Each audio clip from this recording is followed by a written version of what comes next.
Bismillahirrahmanirrahim. Assalamu alaikum wa rahmatullahi wa barakatuh. Dear students, how you all are fine by the grace of Allah subhanahu wa ta'ala. We are here to discuss another very important topic of this chapter. This is about the electroscope. और अगर आपने अपना previous lesson नहीं सुना हुआ तो student आप अपने प्रीवियस लेसन्स को पहले सुन लीजिए, और अगर सुन लिया है तो फिर आपके लिए ये लेक्चर जो है वो बहुत ही ज़्यादा आसान और ईजी होने वाला है। स्टार्ट करेंगे हम आज के टॉपिक से, जो कि इलेक्ट्रोस्कोप है। सबसे पहले इसकी डेफिनेशन को अंडरस्टैंड करते हैं कि what is mean by the electroscope, ये क्या है और इसका इस्तेमाल क्या है। स्टूडेंट अगर हम इलेक्ट्रोस्कोप की बात करें तो simply student this is the simple definition of the electroscope कि हमारे पास एक ऐसा इंस्ट्रूमेंट है जिसकी मदद से हम लोग अपनी चार्ज जो है कि बॉडी किस तरह की चार्ज है, उसके ऊपर कौन सा चार्ज अवेलेबल है, पॉजिटिव है, नेगेटिव है, इंसुलेटर है, कंडक्टर है, इस तरह की डिफरेंट इन्फॉर्मेशंस को कंक्लूड करने के लिए about charges we will use the instrument like electroscope. अगर हम स्टूडेंट इलेक्ट्रोस्कोप की बात करें तो इलेक्ट्रोस्कोप को फर्दर जो है वो डिस्कस करने के लिए हमें सबसे पहले नंबर पर इसकी कंस्ट्रक्शन की ज़रूरत पड़ेगी। और कंस्ट्रक्शन के अंदर हम लोग स्टूडेंट सबसे पहले तो ये देखेंगे कि हमारे पास ऐसे कौन कौन से डिफरेंट पार्ट्स हैं इस इंस्ट्रूमेंट के जिनकी मदद से हम अपने इंस्ट्रूमेंट को डिज़ाइन कर सकते हैं और अच्छे अंदाज में यूज़ कर सकते हैं। सबसे पहले नंबर पे स्टूडेंट मैं यहाँ पर मेंशन कर देता हूँ, हमारे पास एक ब्रास रॉड होती है। ब्रास रॉड जो है वो अटैच होती है हमारे पास एक ब्रास डिस्क के साथ। इसी तरह अगर हम इन दोनों की बात करें स्टूडेंट तो हमारे पास ब्रास रॉड और ब्रास डिस्क जो है वो एक इंसुलेटर की मदद से हम लोगों ने अपनी ग्लास जार के अंदर जो है वो एडजस्ट करके फिक्स की होती है, हैंग की होती है। और जो हमारे पास ब्रास रॉड है, इस ब्रास रॉड के इंटरनल यानी कि एक ऐसे पार्ट पे एक एंड के साथ जो कि ग्लास जार के अंदर होगा अवेलेबल, हम लोगों ने कुछ जो है वो थिन लीव्स जो हैं वो अटैच किए होते हैं। और ये जो लीव्स हैं स्टूडेंट्स हमारे पास ये होते हैं गोल्ड फॉइल के। जैसे आपने एल्यूमिनियम फॉइल का वर्ड सुना होगा, इसलिए हमने यहाँ पर गोल्ड फॉइल के जो हैं वो यूज़ किए होते हैं। इसी तरह हमारे पास इन लीव्स को चार्ज जो है वो इनके ऊपर जो अवेलेबल होता है उसको ख़त्म करने के लिए, या अपने जो ग्लास जार है इसके अंदर जो चार्जेस हैं उनको एग्जॉस्ट करने के लिए हम लोग जो है वो एक यूज़ करते हैं कॉपर वायर। कॉपर वायर जो है वो इंटरनली, एक्सटर्नली तो हमारे पास कॉपर की है, इंटरनली हम उसको एल्यूमिनियम फॉइल के साथ जो है वो अटैच करते हैं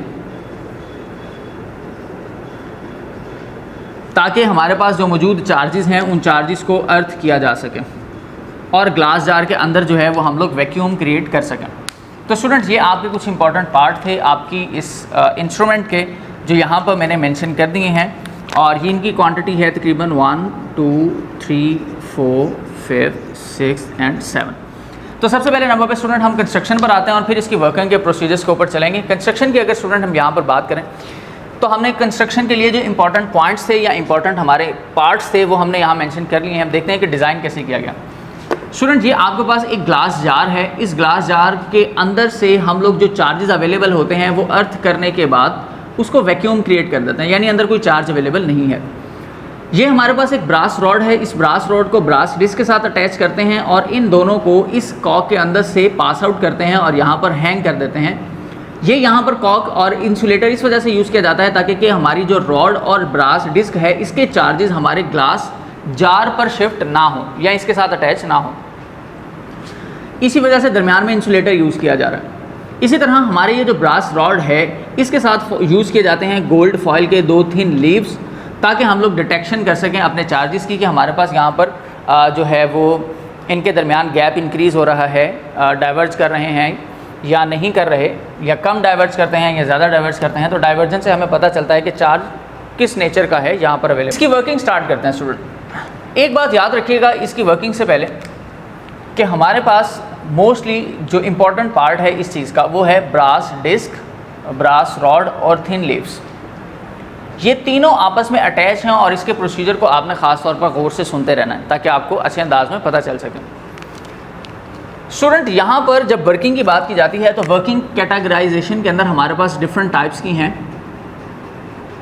यानी हम डिफरेंट वर्किंग के लिए अपने इस इंस्ट्रूमेंट को यूज़ करते हैं। कुछ वर्किंग्स मैं यहाँ पर मेंशन कर देता हूँ।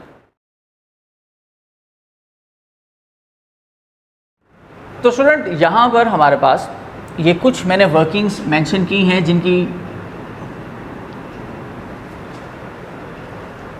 तो स्टूडेंट ये हमारे पास कुछ हमारे डिफरेंट प्रोसीजर हैं जिनकी वर्किंग को जो है वो हम लोगों ने डिस्कस करना है। ये हमारे पास प्रोसीजर्स हैं 1 2 3 4।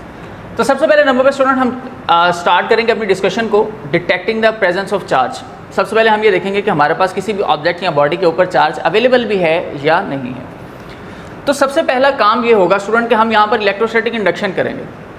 इलेक्ट्रोस्टैटिक इंडक्शन से मुराद क्या है, अब ये भी दोबारा से सुन लीजिएगा कि आप जो है वो एक रॉड को, जो चार्ज्ड रॉड है, इस रॉड को अपनी इस डिस्क के करीब लेकर आते हैं। फॉर एग्जांपल कि ये मेरे पास जो रॉड थी जो मैं इंट्रोड्यूस करवा रहा हूँ इस डिस्क के साथ, इस रॉड पे कोई चार्ज नहीं है।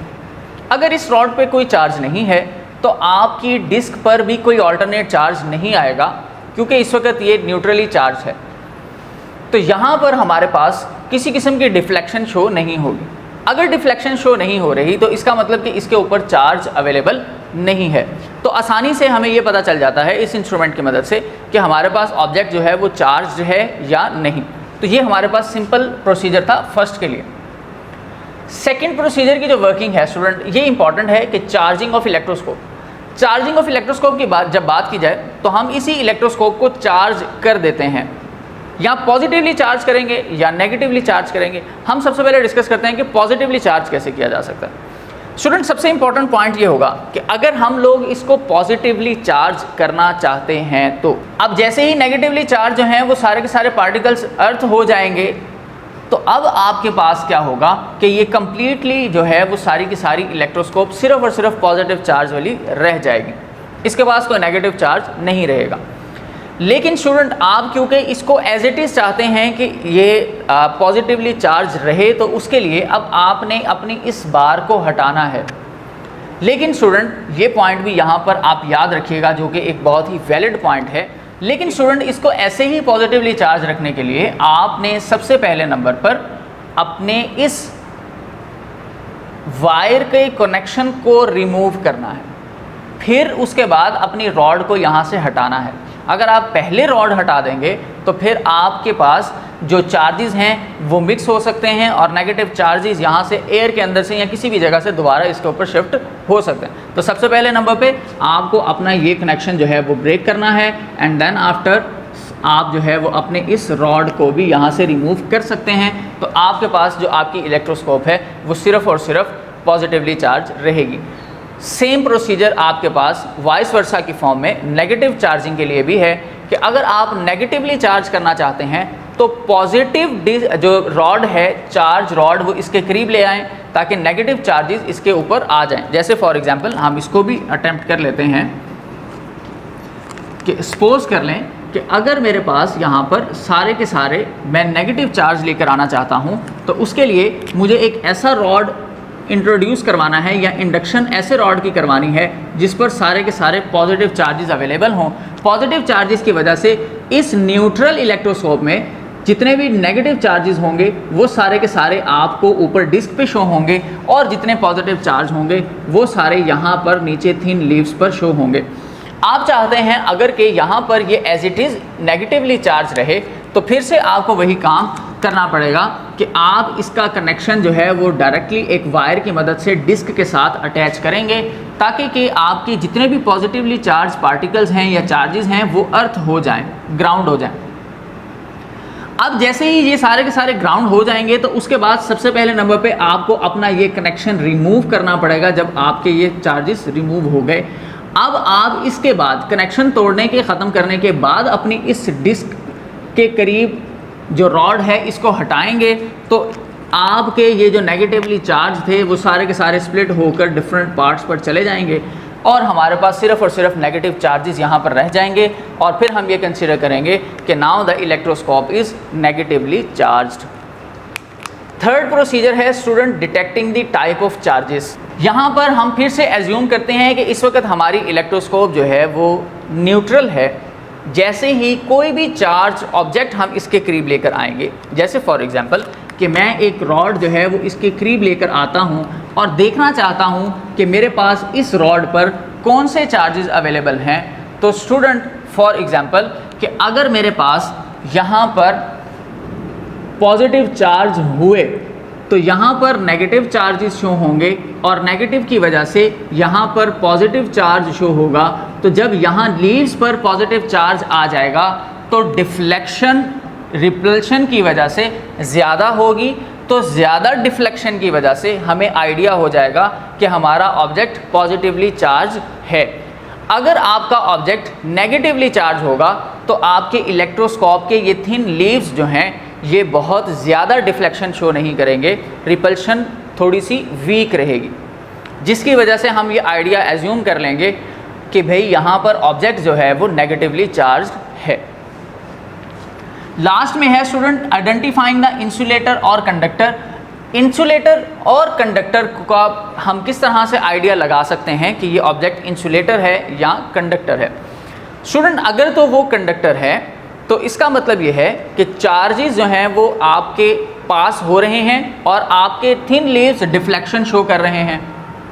लेकिन अगर आपके पास जो ऑब्जेक्ट आप इसके करीब लेकर आए हैं ये इंसुलेटर हुआ तो यहाँ पर आपका ऑब्जेक्ट न्यूट्रली चार्ज ही रहेगा और यहाँ पर किसी किस्म की कोई डिफ्लेक्शन आपको नहीं मिलेगी, क्योंकि चार्जेस पास ही नहीं हुए। तो यहाँ पर ना अट्रैक्शन ना रिपल्शन, तो हम इसकी वजह से हमें ये आइडिया हो जाएगा कि हमारा ऑब्जेक्ट जो है वो इंसुलेटर है। स्टूडेंट पॉइंट यहाँ पर एक और ये है कि हम यहाँ पर गोल्ड फॉइल के थिन लीव्स ही क्यों यूज़ करते हैं। स्टूडेंट चार्जेस की स्ट्रेंथ बहुत ही कम होती है, चार्जेस की जो फोर्सेस हैं वो भी कम होती हैं, क्योंकि लिमिटेड चार्जेस यहाँ पर अवेलेबल रहते हैं। तो यहाँ पर जब लिमिटेड चार्ज होंगे तो लिमिटेड एनर्जी रहेगी, लिमिटेड फोर्स रहेगी। तो अगर हम यहाँ पर थिन की बजाय थोड़े से स्ट्रॉन्ग लीव्स लगा दें तो स्टूडेंट फिर वो मैस या वेट ज़्यादा होने की वजह से डिफ्लेक्शन शो नहीं करेगा। और गोल्ड फॉइल हम इस वजह से यूज़ करते हैं कि ये सबसे अच्छा और सबसे गुड कंडक्टर है जो कि चार्जेस को इजीली पास आउट कर देगा। इसके अंदर हमारे पास जो है वो इम्प्योरिटीज़ शामिल नहीं होती गोल्ड के अंदर मोस्टली। इस वजह से फिर हम गोल्ड फॉइल की बहुत ही ज़्यादा थिन लीव्स यूज़ करते हैं ताकि कि बहुत कम चार्जेस की वजह से डिफ्लेक्शन भी अच्छी तरह से हम लोग जो है वो आइडेंटिफाई कर सकें। तो ये स्टूडेंट आपका आज का टॉपिक था जिसका प्रोसीजर मैंने आपको बता दिया। सबसे पहले नंबर पे आपको डेफिनेशन याद करनी है, उसकी कंस्ट्रक्शन याद करनी है, डायग्राम बनानी है और इसके बाद आपसे डिफरेंट पॉइंट्स पूछे जा सकते हैं क्वेश्चन की फॉर्म के अंदर कि you just have to describe the charging of electroscope positively और नेगेटिवली। इसी तरह से कोई एक या दो प्रोसीजर्स आपसे पूछे जाएंगे तो आप सिर्फ उन्हीं की वर्किंग को एक्सप्लेन करेंगे। यहाँ पर क्योंकि हमने इस तमाम के तमाम यानी 4 अपने प्रोसीजर्स को डिस्कस किया बहुत ही शॉर्टकट वे के अंदर, तो स्टूडेंट आपने इन जो डिटेल्स है इनकी आप इनको अपनी वर्डिंग के अंदर भी लिख सकते हैं। और अगर आपको अपनी वर्डिंग में ना लिखना आए या कोई प्रॉब्लम हो तो आप अपनी बुक से इसको रीड कर लें। बहुत ही ज़्यादा सिंपल वे में आपकी बुक में कंक्लूड करके बातें लिखी हुई हैं। ज़्यादा डिटेल इसकी जो है वो इंशाअल्लाह ताला आपको अपनी detailed marking of long question वाला जो लास्ट में हम लोग एक लेसन रखते हैं उसमें मैं एक्सप्लेन कर दूंगा। तो उम्मीद है कि आपको आइडिया हो जाएगा कि कहाँ से कहाँ तक क्या चीज़ आपने याद करनी है। तो नेक्स्ट लेक्चर तक के लिए बच्चों इजाज़त दीजिए। और लेसन्स हम लोग डिस्कस करते हैं डेली बेसिस पर, इनको गौर से सुनते रहिएगा। इनके अंदर जो इंपॉर्टेंट पॉइंट्स हैं उनको याद साथ साथ करते रहिएगा ताकि आपका टाइम जो है वो बहुत ही ज़्यादा सेव हो जाए। इसी के साथ इजाज़त दीजिए। अल्लाह हाफ़िज़।